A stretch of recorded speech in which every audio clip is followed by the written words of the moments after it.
Hello, students. I hope you're doing well today. Last time you were in class, you read a section of the poem called Beowulf, called The Battle with Grendel.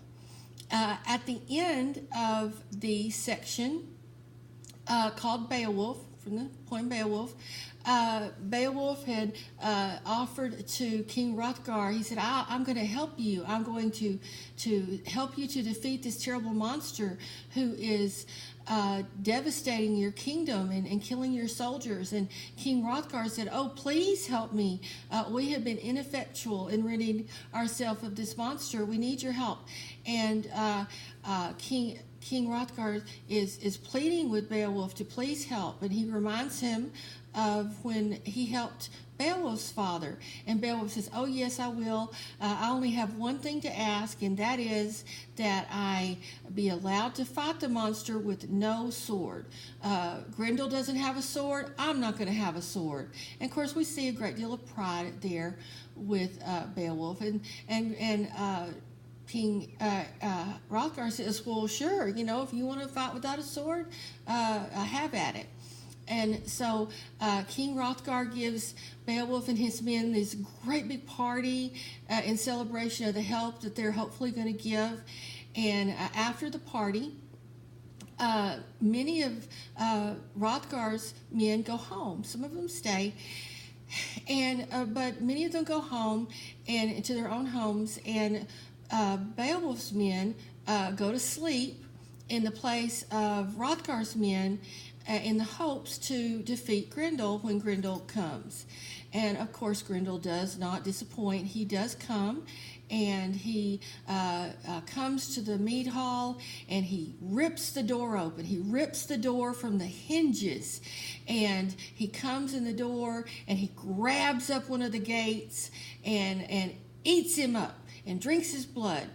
And he goes to the next one, and he jerks him up, and he rips him apart and drinks his blood and eats him up. So things aren't going well so far for King Hrothgar's men. But then Grendel jerks up the third soldier, and he jerks him up, and oops, this one is different.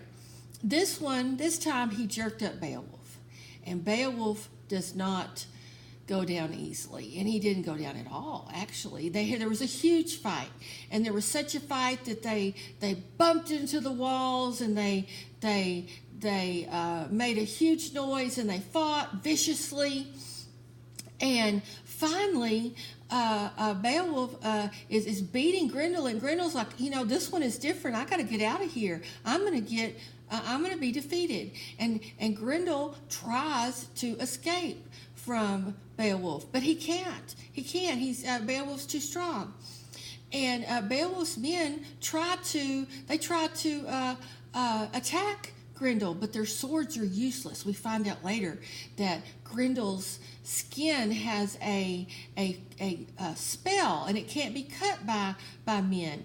And thus, that's why King Hrothgar's men were so ineffectual. But remember, Beowulf said, I'm not going to fight him with my sword. I'm going to fight him with my hands. And he does.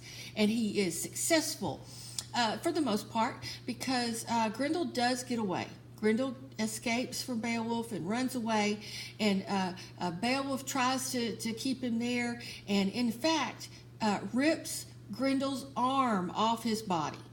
But Grendel runs away back to his monster house, his lair, and but Beowulf has the arm, and they celebrate. Oh, they celebrate! Yay for Beowulf! And they take the arm and they hang it up as a battle trophy. And Grendel goes back to his monster lair, and in fact does lay down and die. He did not survive the battle.